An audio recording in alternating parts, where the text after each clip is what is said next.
Hello दोस्तों, गाने में जो हमें कई आवाज़ सुनाई देती है, काफ़ी मीठी और सुरीली, जानते हैं उनके पीछे कितना मेहनत होता है। वो काफ़ी म्यूज़िक को एडिट और मिक्सिंग करके हम लोगों के बीच में आता है। चलिए आज देखते हैं भोजपुरी के कई चमकते सितारे, और इसमें कई नए सिंगर भी है और नए गायिका भी है।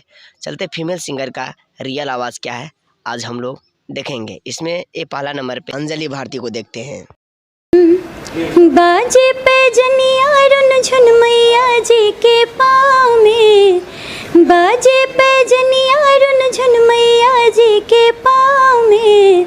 जब अली सात बहिनिया घूमे हमरा गाँव में, जब अली सात बहिनिया घूमे हमरा गाँव में। इस लिस्ट में अगला गायिका है अनुपमा यादव। इन्होंने पवन सिंह और खेसारी लाल के साथ कई गीतों गा चुके हैं। पवन सिंह के साथ लोकगीत और खेसारी लाल यादव के साथ देवी गीत ने गा चुका है। चलिए इनके सुनते हैं रियल आवाज क्या है। काहे लायल बड़ा मिले हो, भीतर से मन हमर हिले हो। पकड़ई बात दुख बड़ी होई मोरी मैया, जाए निरदैया आ जाई है भैया, जाए निरदैया आ जाई है भैया, जाए निरदैया। ये गाना था। इस लिस्ट में अगला सिंगर है प्रियंका सिंह, जो कि 5 साल लगातार प्लेबैक सिंगर का अवार्ड भी मिल चुका है। ये लगातार पवन सिंह के साथ डुएट गाती है। चलिए इनका सुनते हैं रियल आवाज क्या है। लाख गम से तम हंस के छुपावेला, घुट घुट के रोवे मन के राज ना बतावेला। बिना ही उम्मीद के दिल करे इंतजार,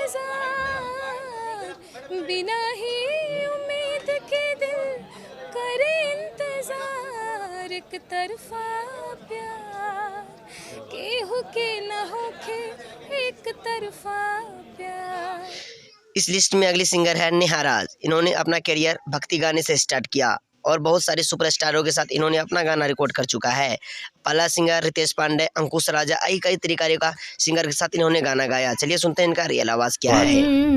कि मोहब्बत के आग में जला देलू हो, जैसे हम गाए हैं कि मोहब्बत के आग में जला देल हो। कि शरबत बना के जहर पिला देल हो। कि जगदम्बा घर में दियावा बार आईनी हो, जगदम्बा घर में दियावा। अगली सिंगर है सोना सिंह, जिन्होंने अपने भोजपुरी इंडस्ट्री में अच्छा नाम कमा चुकी है। चलिए सुनते हैं इनका रियल आवाज क्या है सोना सिंह का, तो जरा सुनिए। हट देखावा जानी हमारा के 20 टका, रुपया 50 पे चुमाई हमर होला पक्का।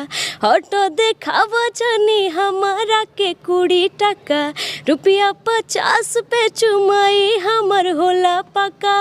और झूठे अखिया मिलावा तारा तान के, डर नइखे जान के।